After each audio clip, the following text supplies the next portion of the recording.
Leader opposition omukulu Jeol Ssenyonyi bwetuukira kati olunaku olwaleero ate agobye ssente za Speaker of Parliament omukyala Anita Amongi zeyamuyitidde mu office ng'ayagala okuzimuwa era mbu basobole okukkiriza okwessaawo ekiteeso kya Yoweri Kaguta Museveni eky'Mwanyi.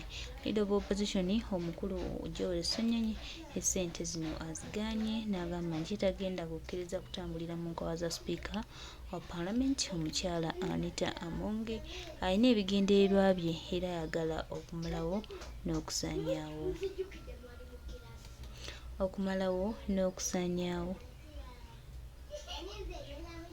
n'okusaanyaawo obwakabaka bwa Buganda. Jeol Ssenyonyi ekyo akiwanikidde omukono n'agamba nedda Kyagulanyi Ssentamu Robert Bobwaine bino si bye yantuma era bino si bye yaŋŋamba okukola.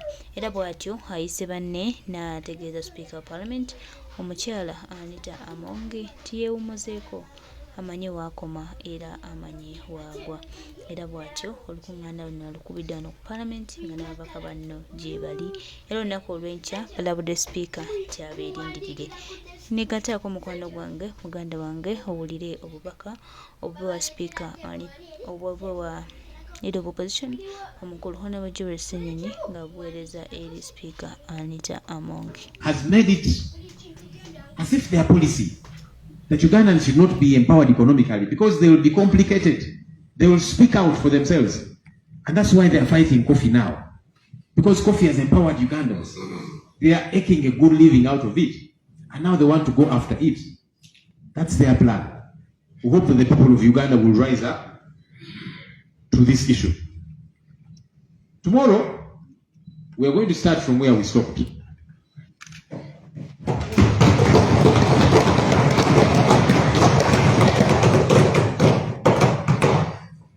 We are determined to defend the economic empowerment of the people of Uganda.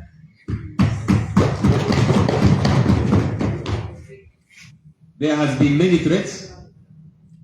As you entered the precincts of Parliament today, you saw the whole building was cordoned off. We have heard that tomorrow is going to be worse. They are going to deploy all manner of military in uniform, plain clothes, including inside the building. That's okay. We are not here at the invitation of any of those people who are sent here by our voters. And so we shall do exactly that. No one is going to intimidate us. Yeah, because no one wrote us an invitation and said, I would like you to come and sit in this house. No, each of us here has been sent by the people who sent us. And those people are happy with the work that we are doing. In fact, they want us to do a lot more. And that's what we are going to do. So, if anyone has got ideas to try and intimidate any of us, because we hear they are planning to arrest some of us and that kind of thing, we have been arrested too many times. That's no longer something you can use as a threat to us. So, we shall be here tomorrow to defend the economic empowerment of the people of Uganda. And you see, the good thing is we know the rules, we know the law. And so we shall use it to put up a good fight. We'd like to call upon the people of Uganda to join this fight. Yes. Let's not leave this fight to just we the politicians. And of course, we the politicians have got a part to play, and we must play it. And colleagues have given me assurance they will be here tomorrow early enough so that we defend the people of Uganda. And as we do this, we'd like to call upon the people of Uganda, let's join this fight. Because it is your coffee, it is my coffee, it is our coffee, all of us. And all of us have got a part to play. So we appreciate those speaking out, religious leaders, cultural leaders, civil society, opinion leaders, and generally the people of Uganda. Let's all speak out some more with a unanimous voice and tell General Museveni and his government to leave coffee alone.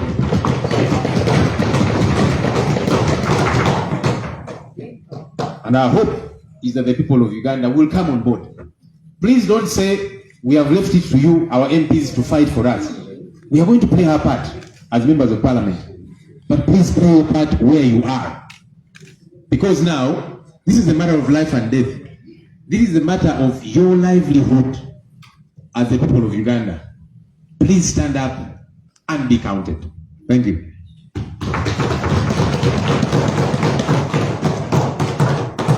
Maybe I'll quickly translate what I have said into Lukonzo and Acholi. Why you annoyed you, the media? You don't want me to speak Acholi and Lukonzo. My neighbors are going to join me so that I do that as well. Bane tubebaza kubanga muze batwogera ku nsonga zino. Olunaku lwa leero tubadde n'entuula y'ababaka ba parliament aba opposition, kyetuyita opposition caucus. Tuwayamu ku nsonga ez'enjawulo okusingira ddala zino ensonga ez'ebitongole bya gavumenti bye baagala okuzzaayo mu ministries. Naddala ensonga y'emmwanyi. Ensangi zino ensonga y'emmwanyi ekutte wansi ne waggulu. Era nga twagala okwebaza buli omu yeetabye mu lutalo luno. Luno munnange lutalo. Era nga tulina okululwana okutaasa emmwanyi y'abannansi, emmwanyi y'abannayuganda. Twagala okusooka okulabula. Gavumenti erimu emikono esatu: executive, legislature, parliament ne judiciary. Naye executive ekulemberwa General Museveni esusse eyitirizza okutyoboola parliament eno okugiyisaamu olugaayo. Bayita ababaka babogolera kakati mwina kola kino. Tubadde tulaba ku mitimbagano gyaffe nga parliament. Government chief whip nga atowa order nti cabinet yatudde olunaku lw'eggulo era negamba ababaka kino kye mulina okukola. Si bwe kirina okubeera. Cabinet oleeta proposals zo ne tuziteesaako ne tuzikkiriza oba ne tuzigaana. Ababaka balina okubeera ne bbeetu okwetaayaaya. Situlekeraawo okutiisatiisa ababaka. Bwe mutakole kino bajja bakurashinga, bajja kola ki. Executive kola ogugwo, leka parliament naye kola ogwayo. Era nga tukubiriza abakulembeze baffe wano ku parliament tuyimire ku magulu gaffe abiri tugaane parliament okukozesebwa bweti. Lwaki tukikkiriza? Lwaki tukkiriza parliament neebwibwa ku kisenge kati mukole kino tukiganye? Nedda. So executive twagala okubawoninga. Parliament erina okusigala nga eri independent. Ensonga eno ey'emmwanyi si nsonga ya Buganda, nsonga ya Uganda. Kubanga waliwo ababadde bagezaako okukivuga bwe batyo anti kakati bano Abaganda tulina okubalwanyisa. Nedda. Ebitundu by'eggwanga bingi ebirima emmwanyi era districts nyingi ezirima emmwanyi mu bungi. Kambaweeyoko ku zi example: Kasese, Zombo, Kibaale, Bundibujo, Kamuli, Kyenjojo, Jinja, Sironko, Maracha, Omoro, Mayuge, Iganga, Bugweri, Buhweju, Kaliro, Masindi, Kamwenje, Kakumiro, Kanungu, Gududa, Kabarole, Nwoya, Dokolo n'endala nyingi. Ezo zonna ze njogeddeko teziri mu Buganda naye ate nga balima emmwanyi.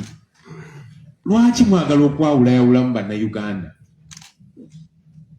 Weewaawo twagala okwebaza ebitundu by'eggwanga eby'enjawulo. Twalaba Abagisu nga bavudde ne bagamba temukwata ku mmwanyi yaffe, Buganda nayo neevaayo, n'abalala tuveeyo ffenna. Naye waleme kubeerawo nti kakati eno ensonga ya Buganda yokka. Nedda. Eno ensonga ya Uganda. Kubanga bannayuganda miliyoni ne miliyoni ezeetaba mu kulima emmwanyi bonna tebali wano Buganda. Mulekeraawo okutwawulayawulamu. N'ekirala, ensonga eno si ya opposition na NRM. Nedda. Ensonga eno yaffe ffenna. Era nga twagala okwebaza ababaka ba NRM abatwegattako juzi ne tusayininga nga nabo bagamba nti newankubadde tuli ba NRM ebifo bye bavaamu abalonzi babagambye nti temukwata ku mmwanyi. So tukiggyemu ebibiina kubanga abantu abafuna mu mmwanyi eno tuyinza gamba nti opposition bokka bannayuganda. Era nga ffenna tulina okwekumaakuma. So tukuba omulanga eri bannaffe aba NRM baleme kubatiisatiisa ebyo betuwulira. In fact abantu abalina okubatiisatiisa balina okuwuliriza ennyo be balonzi bammwe bagambe Mwanyi gavumenti egiveeko leme gikwatako. Ffe nga opposition bulijjo tugamba nti twagala gavumenti ebeere nga ntono, kye tuyita lean and efficient government. Gavumenti nga ebitongole bitono, abakozi batono, ab'omulamwa, era kye tukyaliko. Naye waliwo ebitongole ebimu nga byankizo nnyo nga UCDA, nga URA. Kyovudde olaba URA tebaagambye nti kaakati eyo nayo tugizeewo Ministry of Finance. Ministry of Finance ekuŋŋaanye emisolo. Lwaki? URA eri strategic. UCC n'ebirala bingi. Lwaki byo tebabirationalize ne babizaayo ku zi ministries? Kye kimu ne UCDA. Era kyovudde olaba tugamba bagiveeko. Tetugamba nti UCDA etuukiridde nnyo, nedda si kye tugamba. Era nayo twagala eyongera amaanyi, engeri okwetereeza, etuuke mu bitundu by'eggwanga byonna byonna niyo badde tennatuuka, kubanga obuzibu nti gavumenti yagenda neevaayo ne polisi kikakati ebitundu bino mujja kulima kino, bino ebirala mulime kino, wano awalala mukole bwe muti. Kati ebyo byonna twagala nabyo tubisomoke. So UCDA weewaawo tugisuubira okwongeramu amaanyi n'okutereeza ebyo birina okutereezebwa. Naye tugamba nti bw'okwata UCDA ne ministry, ate UCDA nzito nnyo. Ministry ewewuka nnyo, byekola tebitegeerekeka. Kyobudola tetugyesiga nga ministry. General Museveni ne gavumenti ye bw'oba nga bali serious ku nsonga ey'okutaasa ssente y'omusolo, njagala mumusoomuuza General Yoweri Kaguta Museveni tibuhabulwa.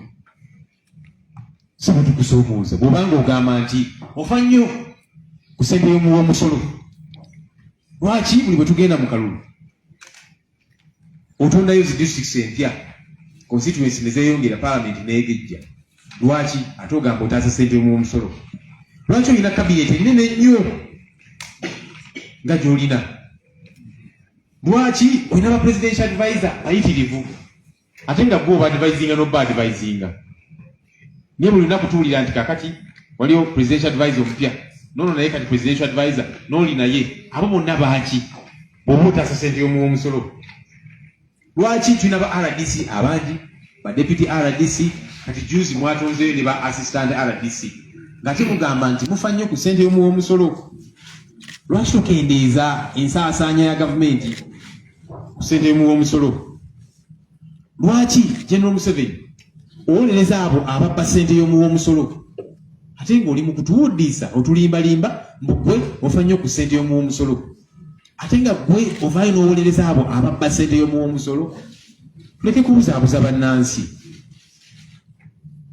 General Museveni tuga nti bw'oba oli serious ku nsonga eno ey'okutaasa ssente y'omusolo, lekera okubunyisa enjiri ey'amazzi ate ng'onywa viinyo, kye tuyita preaching water and drinking wine. Obunafuusa obulina okukoma. Lekera okubuzaabuza bannayuganda. Ekyamazima eno gavumenti tegala kulaba bannayuganda nga bafuna kasente. Kyovudde olaba pamba byayonooneka, vanilla bagyonoona, cooperatives ebibiina by'obwegassi eno gavumenti yabisaanyaawo nga tewali n'agiyambyeko. Ebibiina bino eby'obwegassi cooperatives bannansi baafunangamukko kasente ebikajjo. Naye kati gavumenti eraba nti abantu bano babeera n'akasente bajja kubeera bazibu ba kufuga, kubanga abantu abaavu munnaye tebalina ddoboozi. Mu kalulu gavumenti ebisobola okubagamba mukube wano layini ne baba 2,200, 1,000 mulonde. Omuntu alinamu kasente tugenda muzanyirira ku mutwe bwotyo, abajja kweyogerera ng'alina eddoboozi lye. Kati bwe buzibu gavumenti eno teyagalira ddala bannayuganda bakulaakulane. Kati era bafuna akasente mu Mwanyi ega bino gye biraga bannansi bajja gaggawala nnyo batufuukire ekizibu. Kati bagezaako Mwanyi nayo okugikuba ku nsolobotto. Tutagenda kukkiriza ng'abakulembeze. Olunaku lw'enkya tugenda kutandikira we twakoma.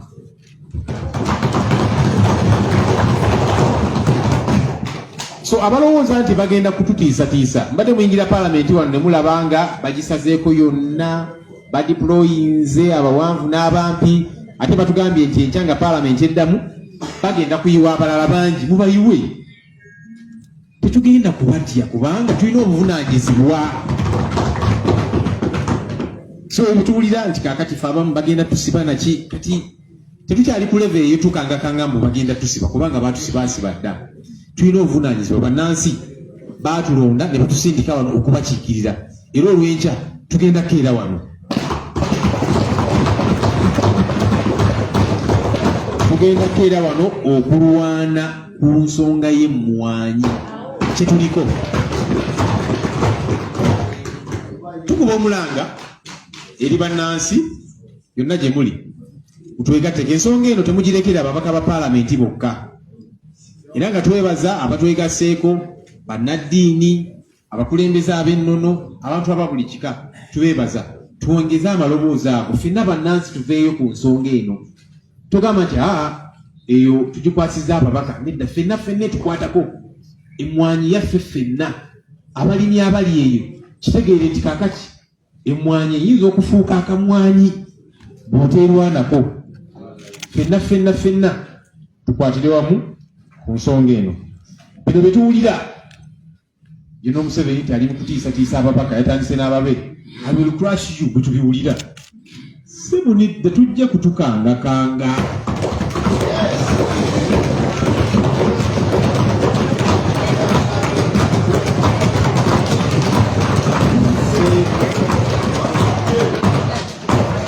Fenga abakulembeze tuli bamalirivu ku nsonga eno. Ekyomukisa omulungi n'amateeka tugamanyi era tujja gatambuliramu okulwana ku nsonga eno. Tusaba bannansi yonna gye muli mutwegatteko ku nsonga eno. Kino kye tuliko gwanga mujje. Mwebale nnyo.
Parliament aba opposition yasisinkanye ekikoba